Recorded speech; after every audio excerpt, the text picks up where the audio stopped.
여러분 안녕하십니까? 정관용입니다. 제주 강정마을 해군기지 건설 문제로 여러 가지 어려움과 혼란을 겪었었죠. 큰 부담으로 남아있던 손실보상 구상금 문제가 오늘 해결됐네요.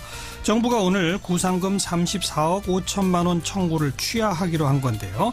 잠시 후 이 문제와 관련한 결의안까지 대표 발의했던 더불어민주당 위성곤 의원 연결해서 설명 들어보겠고요. 잘 이해가 안 되기도 하고 또 여러 가지 논란을 빚고 있는 비트코인 문제, 국내에서는 거래 전면 금지까지 검토한다는 얘기가 들리는데, 하지만 시카고 옵션 거래소에서는 또 활발하게 거래가 됐다고 그러죠, 어제부터. 오늘 중앙일보 고란 기자로부터 좀 친절한 설명 들어보겠고요. 7시 5분 시작되는 2부에서는요, 직장 갑질에 대해서 이야기합니다. 올해 가장 큰 화제가 됐던 단어가 바로 이 갑질 아닌가 싶은데, 직장 갑질 해결을 위해서 만들어진 직장 갑질 119라고 하는 단체가 있습니다. 여기 활동하는 박점규 운영위원, 또 윤지영 변호사 두 분 스튜디오에 직접 초대해서 자세한 이야기 들어보고요. 외신에 보도된 우리 모습 살펴보는 밖에서 본 한국 코너까지 2부 시간에 준비하겠습니다. 잠깐 광고 듣고 출발하죠. 정부는 오늘 제주 강정마을 관련 구상금 34억 5천만 원 청구를 취하하기로 결정했습니다. 작년 3월 박근혜 정부는 이 해군기지 건설 반대 시위로 공사가 지연돼서 손실이 발생했다면서 시위 참가자와 단체 5곳에 구상금 34억 5천만 원 청구하는 소송을 제기했었죠. 이걸 이제 취하하기로 오늘 결정을 한 겁니다. 정부의 이번 결정 끌어내기 위해서 결의안까지 대표 발의했던 더불어민주당 위성곤 의원을 연결해 봅니다. 위 의원 안녕하세요. 예, 안녕하세요. 반갑습니다. 오늘 국무회의에서 소송 취하 결정을 내렸습니다만 정확히 말하면 법원의 강제 조정안을 수용하기로 한 거죠? 예, 맞습니다. 법원이 강제 조정을 뭐라고 했습니까? 결정사항 그렇습니다. 원고는 피고들에 대한 이 사건 소를 모두 취하하고 피고들은 이에 동의한다. 원고와 피고들은 이 사건 제주 민군복합형 관광미항 건설공사 과정에서 발생한 사안과 관련하여 이후 상호 간에 일체의 민형사상 청구를 제기하지 아니한다. 예. 3번 원고와 피고들은 상호 간에 화합과 상생 및 강정마을 공동체 회복을 위하여 노력한다. 4번 소송 및 조정 비용은 각자 부담한다. 이 네 가지 사안에 대해서 법원이 결정사항을 조정안을 냈고요. 예. 관련해서 당사자인 정부와 강정마을회가 모두 동의를 했습니다. 법원은 왜 이런 강제 조정안을 만들었습니까? 지금 일어나는 분쟁이 계속될 경우 당사자들 간의 이익과 손실의 정도가 더욱더 더 늘어날 거라고 판단했기 때문에 이걸 정절하고 공평하게 하기 위해서 결정 조정을 하였습니다. 그러니까 법원의 판단은 해군기지 건설에 반대해서 그것 때문에 공사가 지연됐다고 해서 그 비용, 그 손실을 그 반대 시위한 사람들한테 부과시키는 건 좀 무리하다, 이런 판단을 한 건가요? 예, 그런 판단을 한 것이고요. 또 그 소송이 계속 진행되어서 실질적으로 그 지역 공동체 화합이라든가 이미 이제 군 기지가 건설돼 있고 이미 군대가 주둔해 있기 때문에 별로 이렇게 도움이 되지 않는다, 이렇게 보신 것 같습니다. 그렇게 되면 이 구상금을 정부가 받지 못하면 결국 그 손실 비용은 그냥 정부가 떠맡게 되는 거죠? 그렇게 되어지는 거죠. 거기에 대해서 지금 자유한국당은 좌파들한테 아무리 폭력을 행사하고 깽판 쳐도 감옥 가고 돈 물어주지 않는다는 믿음을 강화한 것이다, 이렇게 비판하고 나섰는데 어떻게 생각하세요? 이 사건은 사실은 이제 어떻게 발생을 했냐면 2007년 4월에 강정마을에 임시총회가 87명으로 해서 유치 결정을 하게 되어집니다. 그것을 근거로 해서 이 사업이 시행되었는데요. 그 마을회 내부에서 이것이 무효라는 마을총회를 재차 열게 되어집니다. 2007년 8월 26일에 마을총회에서 725명이 참가한 가운데 680명이 반대로 부결이 되어지는데 그렇게 되었음에도 불구하고 마을이 이 사업을 유치했기 때문에 사업을 추진한다라고 정부는 해왔습니다. 마을의 의사에 반해서 진행되어진 거기 때문에 그런 의사에 반영되어서 절차적으로 문제가 있다라고 그 주민들은 지적하고 지금까지 10년 넘도록 싸우고 있는데요.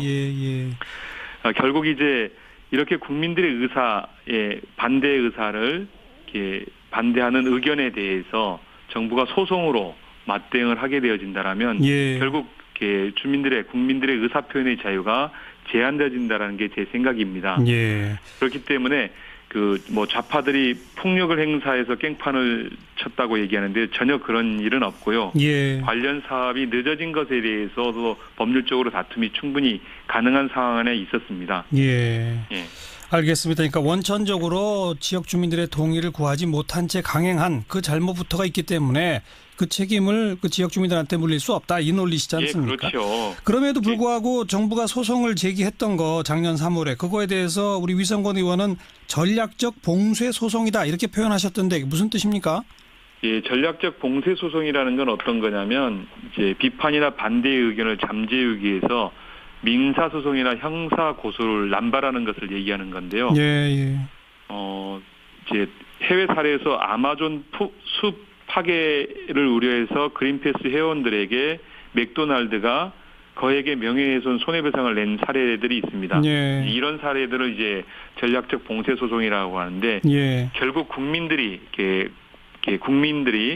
그 거대한 권력이나 아니면 큰 자본이 추진하고 있는 사업에 대해서 반대할 여자가 있으면 그것에 대해서 우선적으로 소송을 걸어서 다음부터는 그렇지 못하게 만드는 그러한 행위라고 볼 수 있겠습니다. 이번 행위는 당연히 그런 거죠. 국민들에게 이제까지 단 한 번도 정부 정책에 반대한 것에 대해서 구상금을 청구해 본 적이 없습니다. 정부가. 전례가 없죠. 그런데 이번 해군기지만 그렇게 전략적 소송처럼 구상금을 청구한 거죠. 기업체들이 노조가 파업하면 손해배상 소송 내고 가압류하고 이게 워낙 사회적 문제가 되어 왔지 않습니까? 정부가 비슷한 일을 했던 거죠, 사실. 그렇습니다. 그래서 이제 우리 안호영 의원과 금태섭 의원님께서 관련 법안도 지금 제출돼 있습니다. 알겠습니다. 이제 좀 강정마을 평화를 찾았으면 좋겠네요. 여기까지 말씀드릴게요. 고맙습니다. 감사합니다. 더불어민주당 위성권 의원이었습니다.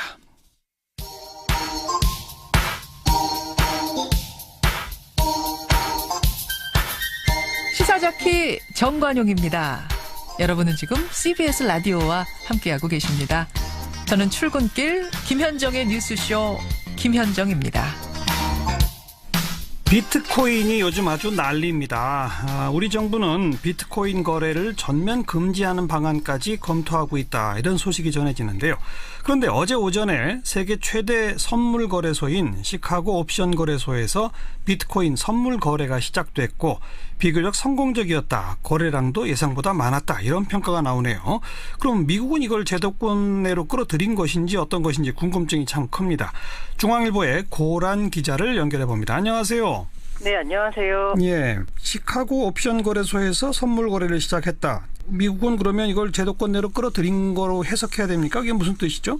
정확히 말하면 제도권으로 끌어들였다라기보다는 비트코인 거래를 제도권 내에서 가능하도록 길을 열어줬다. 이 정도로 해석하는 게 더 맞을 것 같습니다. 다만 투자자 보호 장치 같은 걸 마련하고 자금 세탁 부분에 대한 철저한 방지책을 마련하는 거래소에 대해서만 거래를 허용해주고 있는 상황입니다. 그러니까 제도권 내에서 거래될 수 있는 가능성을 열었다.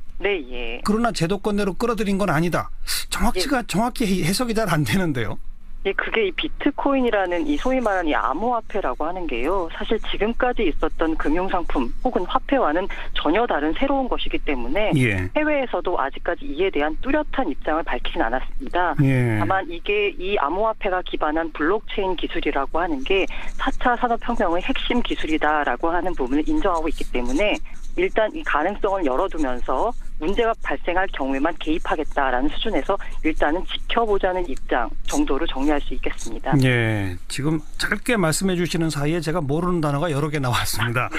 먼저 암호화폐, 그러니까 비트코인이 그 암호화폐의 일종인 거죠? 그게 뭔지 좀 설명해 주세요.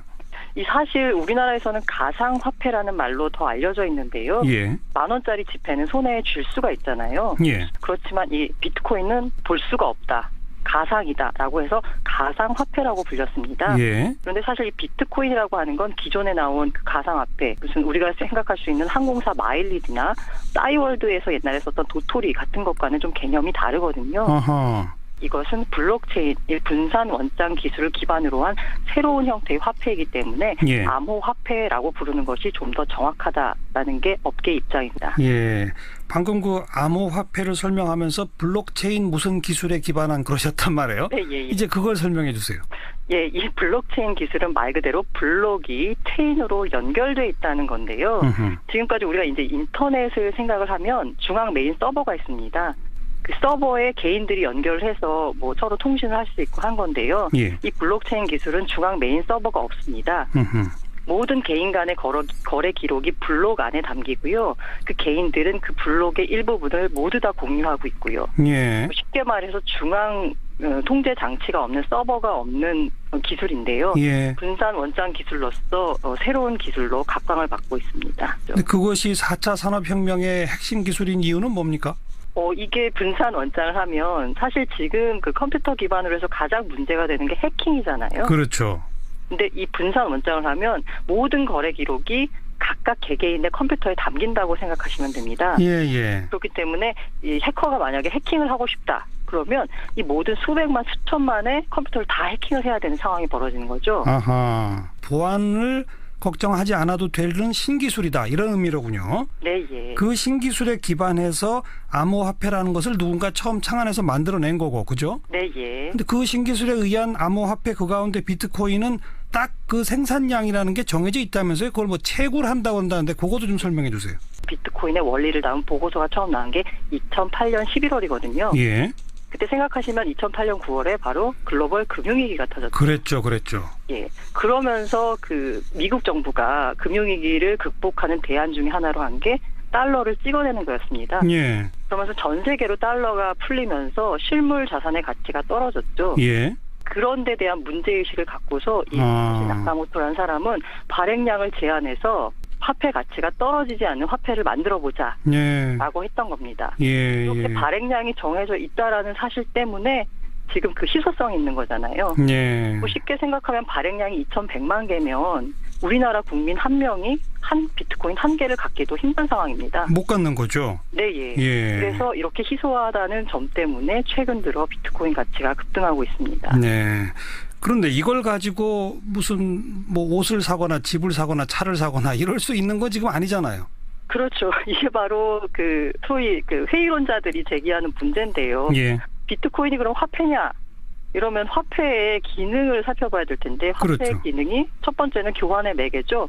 이걸 내고서 뭘 살 수 있어야 되는데 현재 국내에서 비트코인을 결제 수단으로 받는 가게가 뭐 있기는 있다라고 합니다. 그래요? 근데 실제 가서 비트코인으로 저 결제할게요 이러면 종업원들조차 우왕좌왕하면서 어떻게 해야 되는지 모르고 있다고 하는데요. 뭐 전 세계적으로는 가맹점이 수만 개는 된다고 하지만 이 소위 우리 최대 카드 업체인 비자 카드 가맹점과 비교하면 뭐 이건 비교할 수도 없는 수준인 거죠. 이제 두 번째 화폐 기능이 가치의 척도인데요. 가치가 일정해야 되는데 이 어제는 커피 한 잔이 비트코인 0.1개였는데 오늘은 갑자기 가치가 떨어져서 0.5개를 내야 커피 한 잔을 사 먹을 수 있다면 이건 화폐로서 기능을 못하는 거잖아요. 그렇죠. 그래서 화폐가 안 된다고 하는 거고 세 번째가 가치 저장인데 이게 지금 현재로서 가격은 막 급등하고 있는데요. 사실 이게 가치가 하루순간에 제로로 폭락할 수도 있습니다. 그렇겠죠. 비트코인이 가치라고 하는 건 이 비트코인을 사는 사람들의 신뢰에 기반한 거거든요. 그런데 하루아침에 이게 신뢰가 깨지거나 아니면 전 세계 정부가 나서서 비트코인 거래를 우리가 전면 금지하겠다 이러면 비트코인 가치가 제로가 되는 거죠. 그렇죠. 비판하는 사람들은 이런 문제점을 지적을 합니다.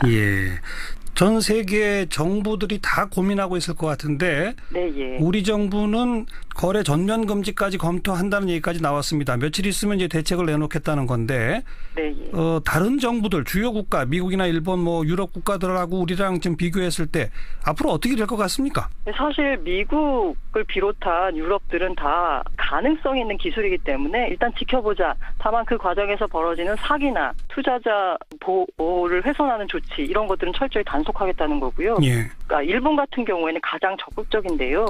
일본은 왜 잃어버린 10년, 20년 이런 얘기를 하잖아요. 그렇죠. 이게 이제 비트코인 이런 암호화폐가 4차 산업혁명의 기반이 될 수 있다라고 보기 때문에 이에 대해서 적극 연구하고 장려하는 건데요. 어쨌든 그래도 투자자 보호는 필요하다는 입장에서 그 비트코인 거래소 같은 경우에는 인가제를 통해서 정부의 인가를 받은 곳만 거래를 허용하고 있습니다. 예. 반대로 중국은 가장 심한데요. 중국은 그 지난 9월 말에 가상화폐 거래, 암호화폐 거래 전면 금지를 발표했습니다. 예. 정확히 말하면 아예 거래를 금지하는 건 아니고요. 이게 왜냐하면 그냥 전자적으로 가치를 이동할 수 있기 때문에 그냥 국내 거래소가 안 되면 해외 거래소도 거래할 수 있거든요. 그렇죠. 다만 중국 내 투기를 근절하겠다라는 차원에서 위화나 환전을 금지했습니다. 그렇다 보니까 중국 일반인들은 위화나 환전을 못하니까 이게 현실 가치가 없는 거잖아요. 예. 그래서 일반인들은 투자를 안 하고 소위 말하는 그 세력들, 일부 꾼들만 투자하는 시장으로 바뀐 상황이고요. 알겠습니다. 나라마다 차이도 굉장히 크군요. 네, 예. 우리도 조금 더 일단 지켜봐야 되겠습니다. 뭐 정답이 뭐다라고 아직 말할 단계는 아닌 것 같군요. 네, 예. 네, 자세한 설명 잘 들었습니다. 예, 감사합니다. 중앙일보의 고란 기자였습니다. 윤태곤의 뉴스 사이다.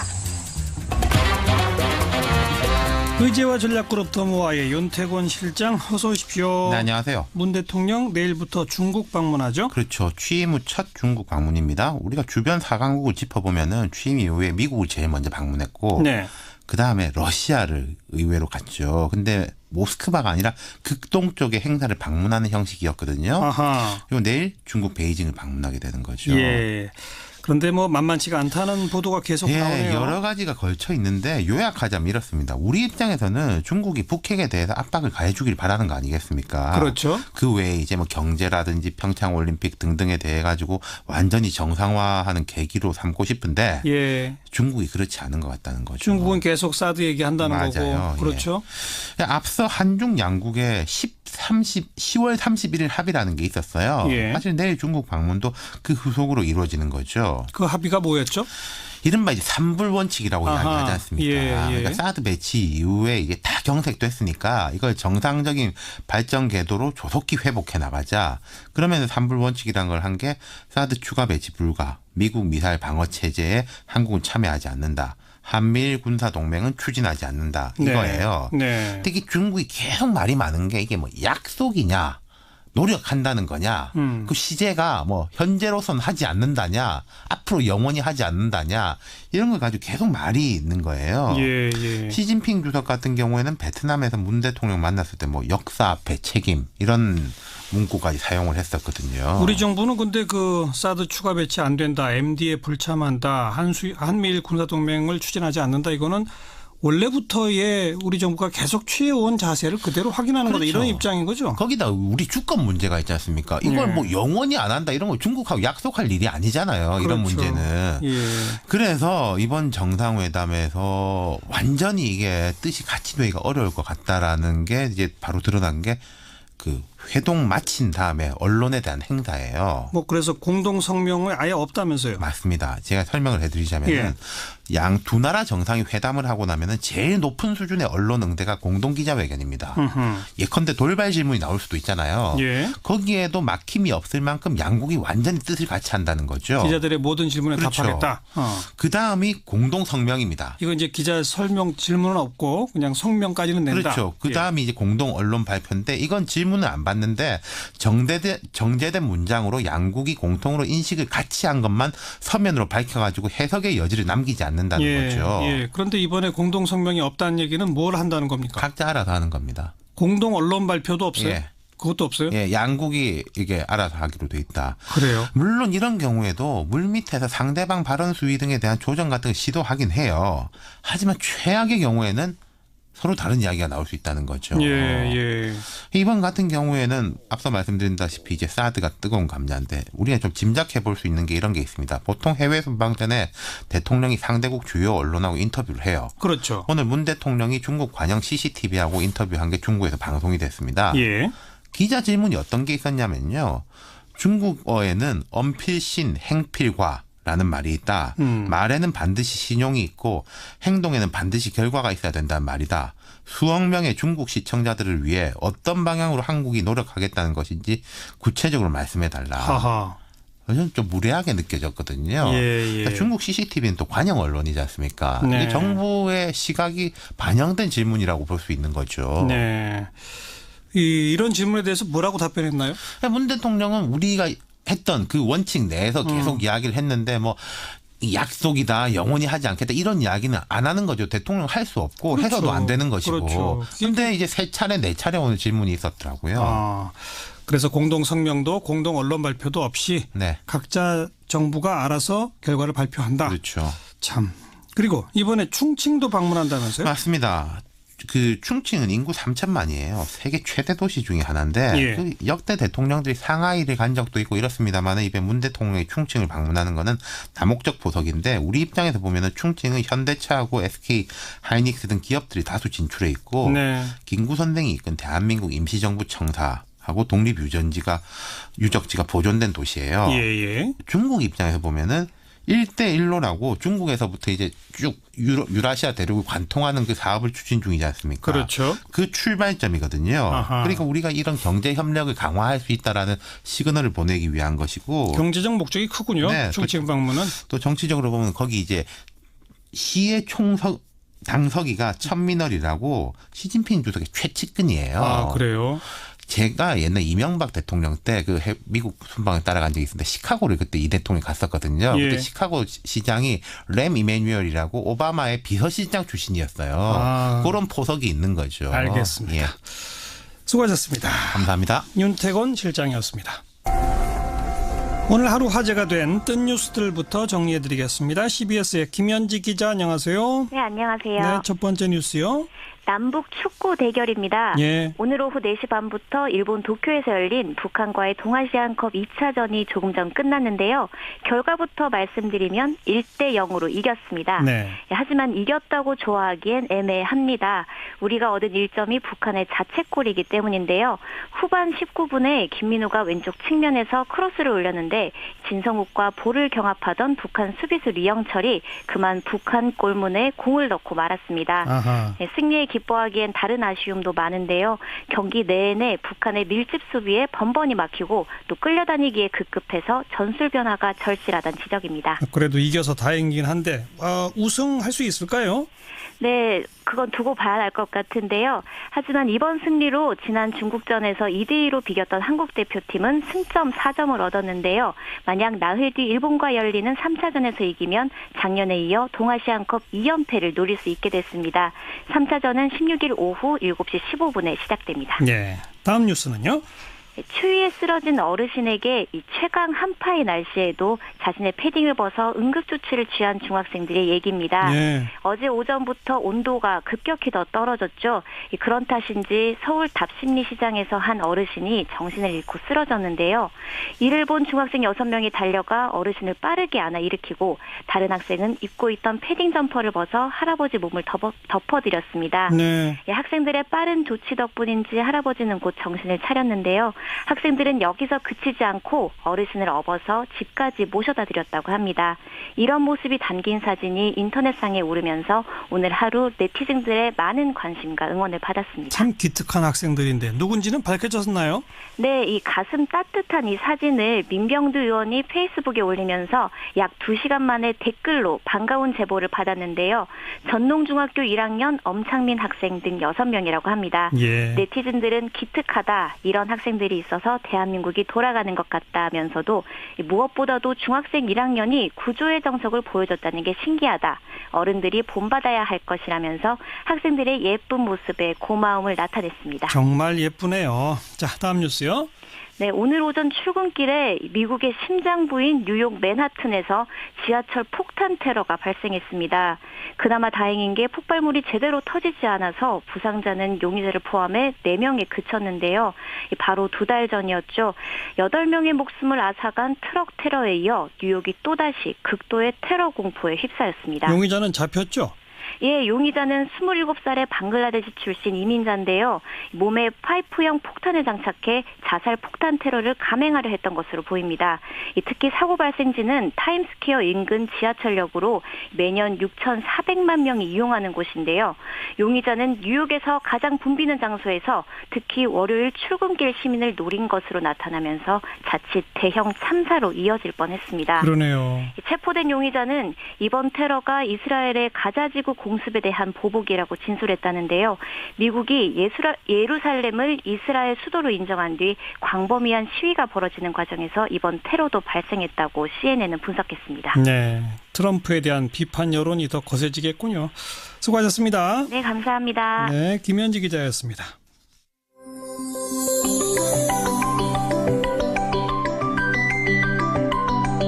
지금 여러분께서는 한림국제대학원 대학교 정관용 교수가 진행하는 시사자키 정관용입니다를 듣고 계십니다.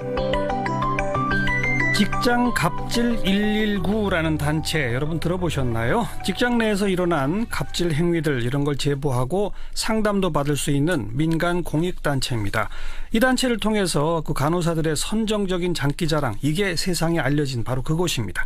지난 11월 1일 출범했는데 한 달 만에 무려 2,000건이 넘는 갑질 신고와 상담이 쏟아졌다고 그래요. 그래서 오늘 직장 갑질 119에 박점규 운영위원 그리고 윤지영 변호사 두 분을 스튜디오에 직접 초대했습니다. 어서 오십시오. 안녕하세요. 안녕하세요. 네. 어떻게 해서 이런 단체를 만들게 됐습니까?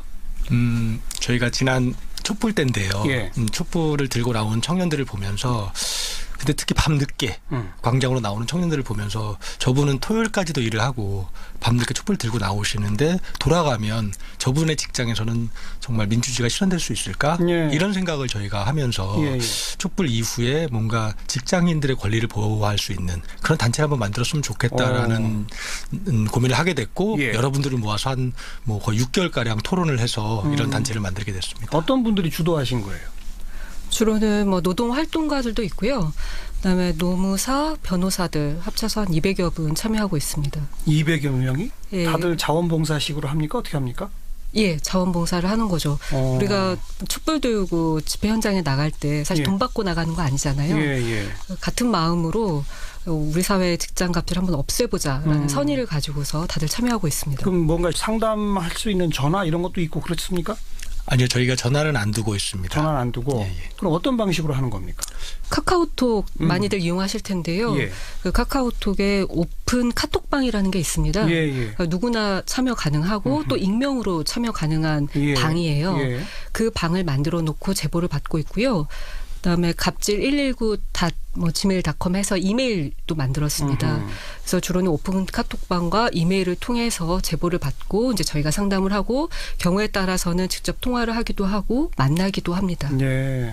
그러면 그런 제보가 카톡이나 이메일로 들어오면 함께 하고 있는 노무사, 변호사 뭐 이런 분들한테 사건 배당하듯이 하는 거예요? 어떻게 하는 거예요? 네, 그렇게 하고 있습니다. 오. 하루에 저희가 아침 10시부터 저녁 10시까지 월요일부터 토요일까지 일단 카톡방에서 상담을 하는데요. 예. 거기는 노동활동가나 노무사님들, 변호사님들이 자기가 3시간씩 이렇게 하루에 3시간씩 시간을 내주시는 거죠.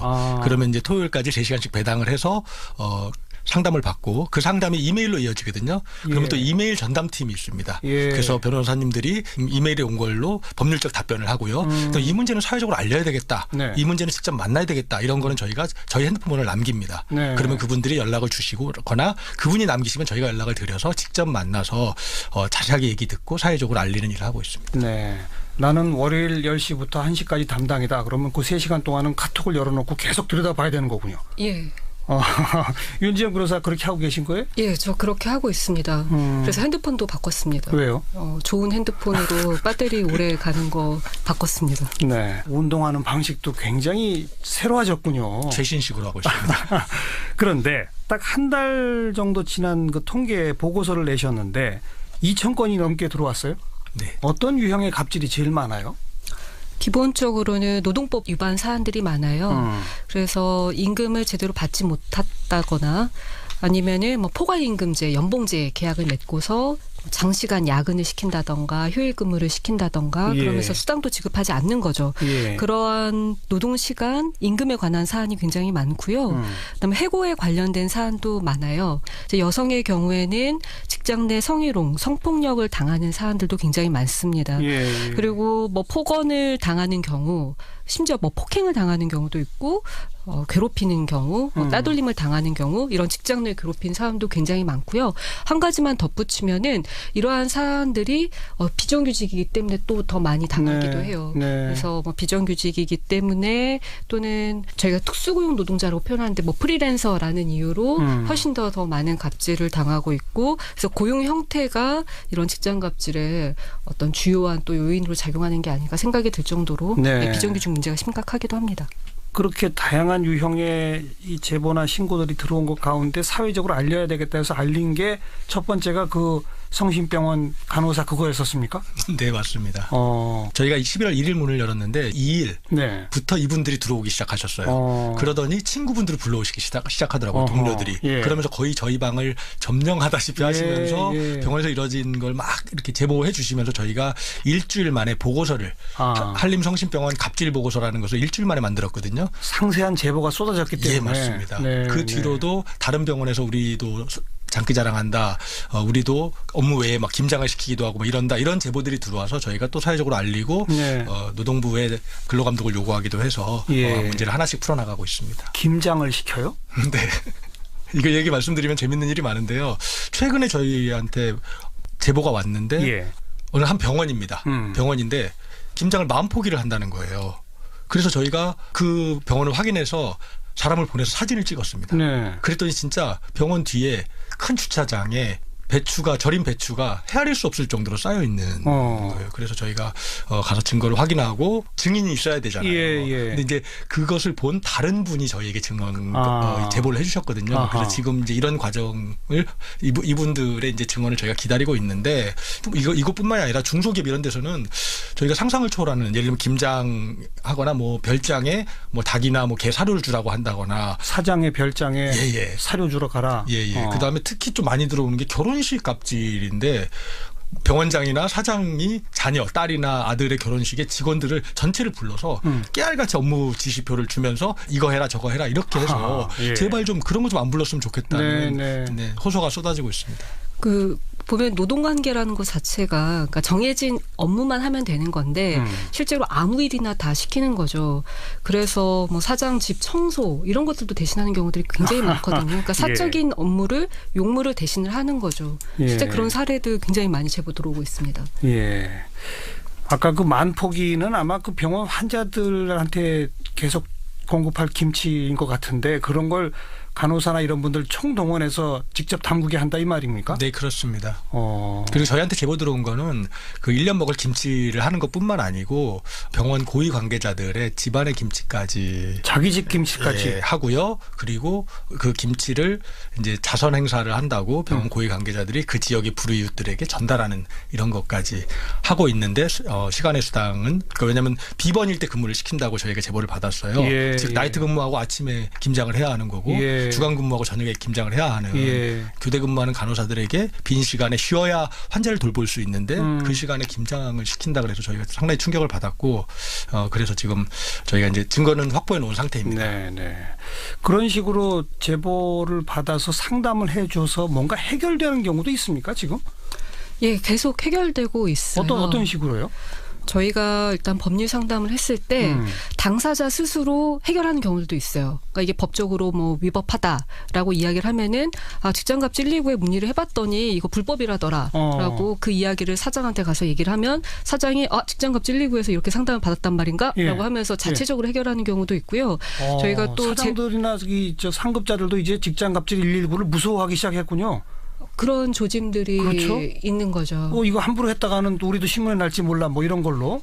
그렇죠. 그래서 직장갑질 119에 제보하겠다라고 해서 알아서 해결되는 경우도 있고요. 그다음에 저희 들어오는 사안들 중에 어쨌든 증거가 충분히 확보된 사안들은 바로 고용노동부에 근로감독을 요구를 해요. 그래서 지금 몇 군데는 근로감독이 실제 이루어지고 있고 그 과정 중에서 못 받은 임금을 받는다던가 해고 문제가 해결되는 사례들이 지금 계속해서 나오고 있습니다. 그리고 지난주에는 갑질 피해자들의 가면 무도회를 열으셨다고요? 그건 뭡니까? 가면 무도회는? 말 그대로 갑질을 당하는 피해자들이 가면을 쓰고 모여서 서로 이야기를 나누는 자리였어요. 여기 제보하신 분들이 왜 가면을 쓰고 모여요? 안타까운 건 직장 갑질을 당하는 피해자들이 그 피해 사실을 대놓고 이야기를 못해요. 왜냐하면 그걸 이야기하는 순간 본인의 신분이 노출되고 오히려 더 많은 불이익을 당하는 거죠. 소위 말하는 찍히는 일이 발생을 하기 때문에 사실 그냥 피해를 그냥 고스란히 안에 담고 있는 건데요. 가면을 쓰면 어쨌든 익명성이 보장되는 거잖아요. 그래서 좀 더 쉽게 이야기할 수 있도록 편하게 갑질을 이야기할 수 있도록 하기 위해서 가면 무도회를 마련을 했습니다. 몇 분 정도나 모이셨어요? 전체 그 갑질 피해자들 한 15분 정도 모였는데요. 참여자들 합치면 한 3, 40명 같이 모였습니다. 그 15분들이 서로 자기가 당한 갑질 사례를 이야기하면서 분위기가 어땠습니까? 재밌었던 거는 그 어느 사무직에서 일하시는 분인데 대기업이세요. 근데 그분이 그 부당한 거에 항의해서 이제 사실상 이제 해고시키려고 했던 거죠. 그분을. 근데 이제 그분이 혼자 이제 맞서서 싸우셨던 이야기를 들려주셨는데 그 뒤에 이제 이렇게 자기 갑질을 토로하는 분들이 저분처럼 이제 자기들도 싸워야 되는데 그 이제 갑질의 경험을 배우신 거죠. 어떻게 회사가 갑질했고 그걸 어떻게 극복했고 또 그러기 위해서는 건강도 굉장히 중요하기 때문에 건강을 지키기 위해서 어떻게 했다라는 얘기를 막 들려주시니까 나중에 저희가 발표가 끝나고 3, 4, 5 모이셔서 얘기하시는데 서로 이제 그 갑질 선배한테 후배들이 사례를 전수받고 근데 더 재밌는 건 저희가 카카오톡 방에서 밤 10시 되면 저희 법률가들이나 저희들이 스태프들이 퇴근하잖아요. 그러면 그분들이 남으셔가지고 자기들끼리 그 밤에 새로 들어오신 분들을 이런 상담을 해주고 계세요. 그러면서 그런 용기도 불어넣어 주시고 위로도 해주시고 그래서 밤이 훨씬 더 훈훈합니다. 그러니까 갑질을 당할 때 이렇게 대응해라. 그런 노하우를 서로 전수하는 거로군요. 지금 이 방송에 모범적인 대응 노하우 좀 소개해 주시면. 저희가 그 갑질에 대응하기 위한 7가지 방법을 마련을 했어요. 첫 번째는 갑질을 당했을 때 그 내용을 그때그때 기록을 해둔다. 구체적으로 적어 놓으면 그런 것들이 다 쌓이고 기록이 되고 또 증거가 되기도 하거든요. 가능하면은 사진이나 녹음도 필요하겠네요. 맞습니다. 그래서 두 번째가 녹음을 한다. 그다음에 세 번째가 월급 명세서, 계약서, 영수증 같은 문서들을 모아둔다. 증거 자료. 예, 맞습니다. 그다음에 네 번째도 이제 CCTV 위치를 확보를 해둔다. 그리고 뭐 동료들의 목격자의 증언도 확보를 해둔다. 그러니까 주로는 증거를 확보하는 것에 관련된 건데요. 그렇죠. 사실 보면은 대부분의 갑질은 피해자가 혼자가 아니에요. 그러니까 여러 명의 피해자가 동시에 갑질을 당하고 있다라고 생각을 하시면 좋습니다. 그래서 혼자 끙끙 앓는 게 아니라 동료 피해자들과 같이 모여서 함께 대응 방안을 마련하는 게 굉장히 중요해요. 용기를 내는 게 중요하고요. 그 과정에서 마지막 대응 방안인데요. 직장 갑질 119에 요청을 하시면 저희가 힘 닿는 데까지 도움을 드리도록 하겠습니다. 그리고 이런 갑질은 일회성이 아니라 반복되니까 그죠? 한 번 딱 당하면 또 한 번 올 거를 알잖아요. 그럼 미리 준비하면 되겠네요. 녹음 장치도 준비하고.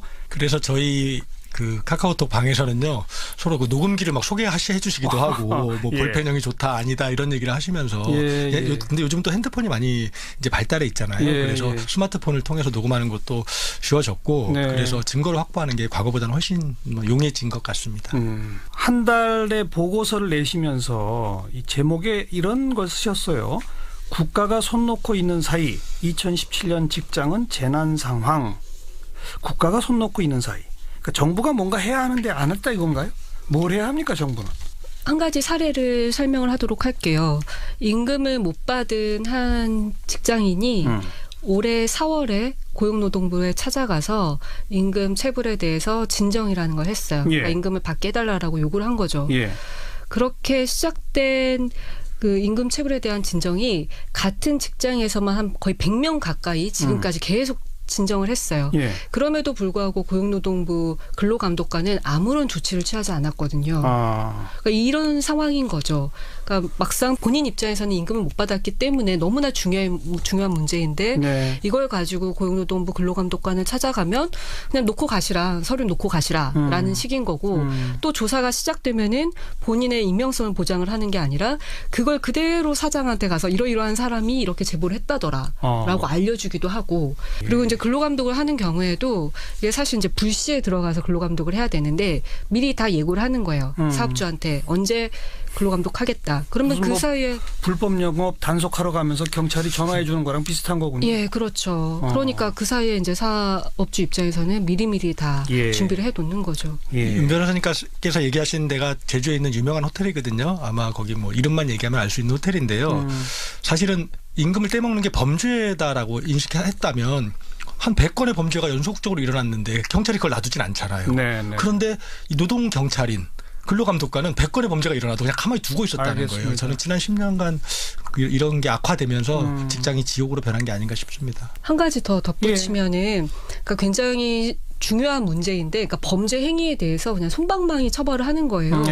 그리고 시정 조치를 하면은 그냥 그걸로 끝납니다. 시정 조치라는 것은 과거에 범죄 행위를 했는데 뭐 앞으로 안 하겠다. 그리고 뭐 못 준 임금 지금 주면은 없었던 일로 아무런 잘못을 하지 않은 것으로 처리를 하는 게 시정 조치거든요. 이러한 시정 조치들이 워낙 흔하게 이루어지다 보니까 사실 사업주 입장에서는 법을 위반을 해도 두려울 게 없는 거죠. 네, 네. 직장 갑질 119 활동은 앞으로도 계속될 거죠? 네, 그렇습니다. 점점 더 바빠지시면 어떡합니까? 오늘 이 방송 듣고 또 막 그 카톡방에 무지하게 들어오실 것 같은데. 그게 걱정인데요. 네.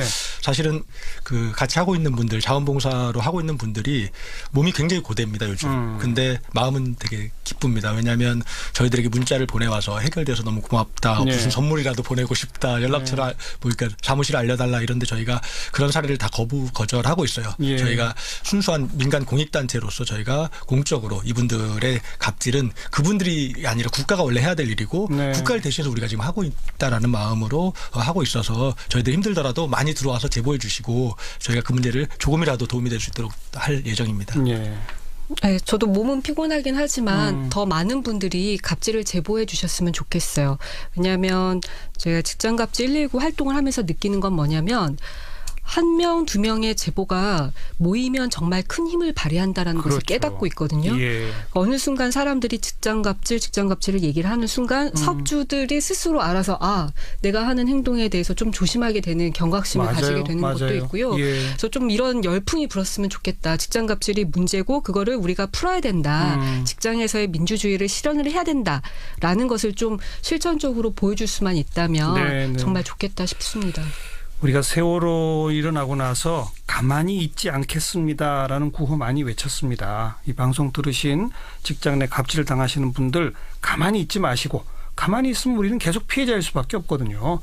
우선 직장 갑질 119부터 두들겨 보시고 이래서 또 더 열심히 활동하셔서 정부도 바뀔 수 있도록 좀 많이 뛰어주시기 바라고요.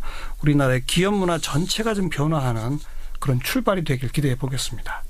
두 분 너무나 감사합니다. 고맙습니다. 네, 고맙습니다. 직장갑질 119의 박점규 운영위원 그리고 윤지영 변호사였습니다.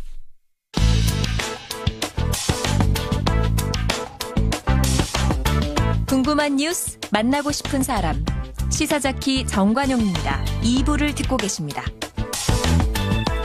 사운드 오브 뉴스입니다. 김민아 기자 어서 오세요. 안녕하세요. 들어볼 소리는요. 조원진 의원이 문재인 대통령을 문재인 씨라고 불러서 인터넷에서 계속 화제가 되고 있는데요. 이 목소리를 한번 들어보시죠.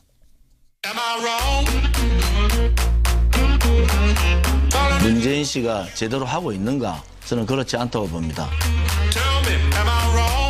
1년 전 촛불은 거짓 성동 음모 조작 기획된 권력 찬탈입니다. 문재인 씨 6개월 만에 이 나라 안보가 무너졌습니다. 대통령에 대한 호칭은 조금 주의를 기울여 주시기 바랍니다. 대통령으로서 잘해야지 대통령이라고 부르죠. 흥진호 납북 사건, 프로야구 개막식에 가서 문재인 씨와 문재인 씨 부인은 시구를 하고 치킨을 먹었습니다. 도대체 7일 동안 청와대가 뭘 했습니까? 대한민국 국민이 북한에 납치되어 있는 상황에서 가서 프로야구를 시구하고 치킨을 먹는다?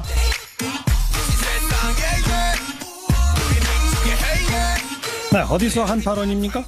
어제하고 오늘 여야 정당정책 토론회가 진행이 됐는데 거기 나가서 계속 이렇게 얘기를 했다는 겁니다. 더불어민주당 쪽 토론자로 참석한 홍익표 정책위 수석부의장이 뭐 예의를 갖추라 이렇게 얘기하기도 했고 지금 들으셨다시피 사회자가 좀 호칭의 부분에 있어서는 자제를 해달라 이렇게 얘기를 했는데 뭐 아무런 소용이 없었다는 거고요. 예. 이게 뭐 호칭은 그렇다 치더라도 여전히 박근혜 전 대통령이 억울하게 탄핵을 당했고 정권을 도둑맞았다 이런 식의 인식을 갖고 있는 거거든요. 그래서 이런 발언을 계속 한 것에 대해서는 좀 안타깝다는 생각까지도 들 정도인 것 같습니다. 그건 그렇고 박근혜 전 대통령 관련해서 오늘 뭐 새로운 혐의가 하나 보도됐죠? 박근혜 전 대통령이 최순실 씨를 통해서 부동산 개발 청탁을 받고 이걸 들어주려고 한 정황이 검찰에 추가 포착이 됐다라는 내용인데요. 검찰은 오늘 서울 서초구 내곡동 헌인마을 개발업자로부터 박근혜 전 대통령을 움직여서 국토교통부의 뉴스테이 사업직으로 지정받을 수 있도록 해달라 이런 내용의 청탁을 받고 3억 원을 수수한 업자 한모 씨를 구속 기소했습니다. 예. 또 이 사람과 공모한 최순실 씨의 독일 측근 데이비드 윤 씨를 인터폴에 적색 수배를 하고 국내 송환 절차에 착수한다 이렇게도 밝혔습니다. 그래서 실제로 박 전 대통령이 움직였다는 거예요? 어떻다는 거예요? 검찰이 파악한 바에 따르면 박근혜 전 대통령은 작년 4월 정도에 안종범 전 수석을 통해서 국토부의 헌인마을 뉴스테이 사업지구 지정 검토를 수차례 지시를 했다는 것입니다. 국토부는 4차례에 걸쳐서 청와대에 사업을 보고했는데 지난해 7월에 국정농단 의혹이 제기가 되면서 이 사업 자체가 무산이 됐다고 하네요. 검찰은 최순실 씨의 알선 수재 공모 여부 그리고 박근혜 전 대통령 지시의 불법성 부분에 대한 법리 검토 이런 것들을 통해서 추가 수사를 진행한다는 예정입니다. 또 하나가 걸렸군요. 그런 것이죠. 자, 자유한국당 원내대표 경선 결과가 나왔죠? 그렇습니다. 오늘 뭐 결과 나왔는데요. 총 108명이 투표를 했는데 김성태, 함진규 의원조가 55표를 얻어서 1차 투표에서 과반을 득표를 했습니다. 아슬아슬한 과반이네요. 그렇습니다. 예. 이 홍문종, 이채익 후보조는 35표, 한선교, 이주영 후보조 17표였기 때문에 이게 아마 뭐 김성태 의원이 원내대표가 되는 거는 뭐 무리가 없는 그런 숫자였던 것 같고요. 어쨌든 1차에서 지금 뭐 끝낸 것이기 때문에 홍준표 대표 체제에 좀 힘이 실리지 않겠느냐 이런 얘기 나오고 있습니다. 네. 다음 뉴스는 법무부가 오늘 자유한국당 최경환 의원 체포동의안을 국회에 접수하면서 가결 여부에 관심이 쏠리고 있는데요. 체포동의안 처리는 본회의에 보고된 때로부터 24시간 이후 72시간 이내에 표결하게 돼 있습니다. 본회의가 2번 열려야 되는 거죠? 보고를 위한 본회의, 표결을 위한 본회의 이렇게 각각 한 번씩 열려야 되는 것인데요. 예. 현재 예정된 본회의 일정은 22일 뿐이거든요. 그래서 추가 일정을 잡아야 하는데 제1야당인 자유한국당 입장이 그래서 중요해지는 거죠.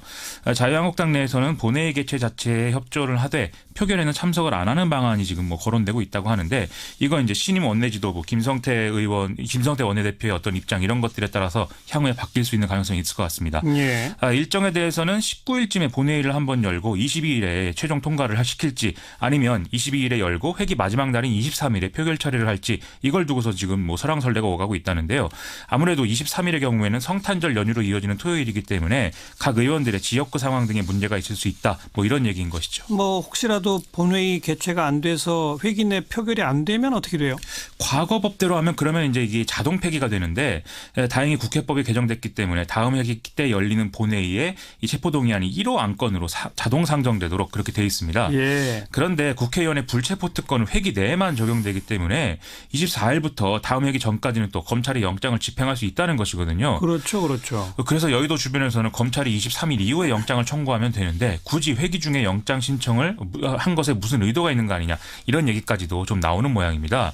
여기에 대해서 오늘 중앙일보는 공수처나 검경 수사권에 대해서 검찰이 나름대로 불만 표시를 한 거라는 해석이 나온다라고 썼는데 진짜 그런 것인지는 좀 잘 모르겠습니다. 표결에 들어가면 어떻게 될까요? 지금 자유한국당 다른 의원들도 검찰 수사 받고 있잖아요. 그렇죠. 이 내일 오전 10시에 원내대표를 지낸 원유철 의원이 지역구 기업을 통해서 수억 원대 불법 정치자금 받은 혐의로 또 소환이 되고 마찬가지로 불법 정치자금 수수 혐의를 받고 있는 이호연 의원의 경우에는 지금 뭐 검찰로부터 소환 요구를 받았음에도 건강 악화를 이유로 2차례 응하지 않은 상태거든요. 그래서 앞으로 좀 국회에서의 논의 분위기가 이 사람들에 대한 어떤 기소 과정 등등에도 영향을 줄 수 있을 것 같고요. 반대로 이 사람들에 대한 어떤 구속영장이 추가 신청될 경우에 그게 또 체포동의안 표결 처리 전반에 영향을 줄 수도 있는 그런 상황이어서 앞으로 좀 검찰의 행보가 주목이 되고 있습니다. 네, 국회도 좀 지켜보고요. 다음 뉴스요. 해양수산부가 오늘 긴급 브리핑을 통해서 과거 해수부 공무원들이 세월호 특별조사위 활동을 방해했다는 일부 의혹이 사실로 확인됐다. 이렇게 밝혔습니다. 해양수산부는 김영춘 장관의 지시로 지난 9월부터 이런 의혹들에 대해서 자체 감사를 진행을 해왔는데요. 해양수산부는 드러난 의혹들에 대해서 검찰에 수사를 의뢰할 계획이라고 합니다. 확인된 사실들이 어떻다는 겁니까? 세월호 특조위 활동 시점 논란 이거 기억하실 텐데요. 세월호 특별법의 특조위 활동 기간은 기본 1년으로 하고 6개월 이내로 한 차례 연장할 수 있다. 이렇게 돼 있지 않습니까? 예. 그래서 언제가 활동 시작일이냐 이게 이제 중요한 어떤 쟁점이었는데 그랬죠. 당시 정부는 2015년 1월 1일부터가 활동 시작이다 이렇게 해석을 했었죠. 하지만 당시 해수부 세월호 인양 추진단이 법무법인 등 6곳에 자문을 의뢰한 결과는 이것과는 다른 것이었고 또 회의 과정에서 나온 법제처의 판단도 이 2015년 1월 1일은 아니었다라고 하는 것이거든요. 예를 들면 뭐 특조위 임명 절차 완료일인 2월 26일이다. 아니면 뭐 사무처 구성을 마친 8월 4일이다. 또는 대통령 재가일인 2월 17일이다. 이런 얘기 쭉 나왔는데 이런 것들은 받아들여지지 않고 그냥 1월 1일이 결정이 됐다는 겁니다. 이건 사실상 근거가 없었는데 임의로 확정됐다라는 게 지금 조사 내용이라는 겁니다. 법 시행 시점인 1월 1일부터 그냥 무조건 이렇게 우겼다는 거잖아요. 그렇습니다. 예. 또 뭐가 있습니까? 이제 그 해양수산부가 당시에 대응 문건까지 만들어서 세월호 특조위 활동 방해했다 이런 내용도 있는데요. 2015년 11월 중순에 이 사실은 좀 보도가 됐었습니다. 당시 언론이 입수한 이 해수부 문건을 보면은 특조위가 청와대 관련 조사를 시작하면 여당 추천위원들은 전원 사퇴를 하고 기자회견을 해라. 그리고 국회 여당 의원들은 성명서를 발표해라. 이런 이제 대응 방향들이 적혀 있었다는 것인데요. 이번 조사에서 이 문건은 당시 해수부의 세월호 인양 추진단 직원들이 사용하던 업무용 메일에서 발견이 됐다고 하고요. 이 문건 작성 과정에서 당시 청와대도 협의를 했다라는 사실들이 드러났다고 합니다. 네, 이것도 일단 검찰에 수사 의뢰할 거죠? 그렇습니다. 아이고. 자, 다음 뉴스요. 최근 건설 노동자들의 고공시위 등으로 임금 및 퇴직금 문제가 논란이 되면서 건설 현장의 구조적 문제 해결돼야 된다 이런 지적들이 많았는데요. 오늘 대통령 직속 일자리위원회가 건설산업 일자리 개선 대책을 통해서 내년부터 공공건설공사에서 발주자가 임금과 하도급 대금을 직접 지급하도록 하는 방안을 추진한다 이렇게 밝혔습니다.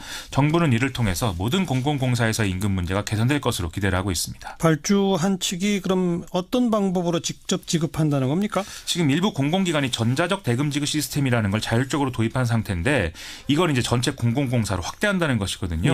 이 시스템은 건설사가 임금 하도급 대금을 임의로 인출하지 못하도록 하고 등록된 건설 노동자의 계좌로만 송금을 허용하도록 되어 있습니다. 그래서 이렇게 되면 다단계 하도급 구조에서 건설 노동자들이 받아야 될 임금이 다른 지출로 빠져버리는 뭐 이런 일들이 없을 것이다라는 게 이제 정부의 생각이고요. 또 이것과는 별개로 건설사의 부도나 파산, 고의 잠적 등으로 지금 체불임금이 발생하는 경우가 상당히 많습니다. 그래서 이에 대해서는 전문건설공제조합이라든지 건설공제조합 등의 어떤 보증기관이 이걸 대신 지급하는 임금지급 보증계를 도입하도록 또 정부가 결정을 했죠. 그리고 또 이것은 모든 공공 및 민간공사에 의무적으로 적용되도록 하고요. 건설사들이 공사에 착공 전에 이 보증 가입을 해서 발주자에게 이 내용을 미리 제출하도록 강제를 하고요. 만약에 가입하지 않은 경우에는 과태료를 부과하도록 그렇게 되어 있습니다. 또 발주자가 책정한 인건비 이상을 건설사가 의무 지급하도록 강제하는 이 적정 임금제도 도입이 된다고 하는데요. 이것과 관련해서는 내년부터 2년간 일단 시범 사업을 추진하고 2020년부터 본격 시행한다. 이런 계획이라고 합니다. 네, 수고하셨습니다. 고맙습니다. 김민아 기자였습니다.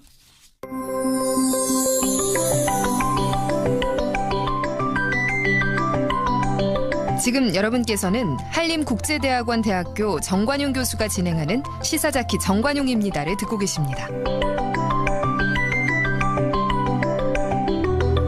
외신에 보도된 우리 모습 살펴보는 밖에서 본 한국 코너입니다. 국제문제평론가 인문결 연구소의 임상훈 소장 어서 오십시오. 네, 안녕하십니까. 문재인 대통령 내일부터 중국 국빈 방문하게 되는데 중국 내에서도 보도가 많이 나오고 있죠? 네, 중국 언론들이 이번 문재인 대통령의 나흘간의 국빈 방문을 아주 비중 있게 보도를 하고 있습니다.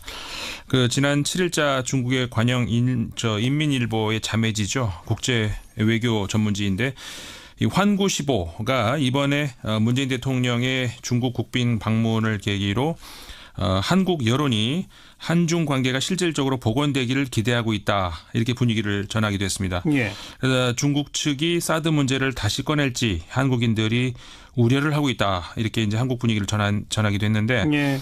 뭐 대부분 언론들이 이번 문재인 대통령의 방 중에서 가장 큰 아젠다 역시 사드 문제다 인정을 하고 있습니다.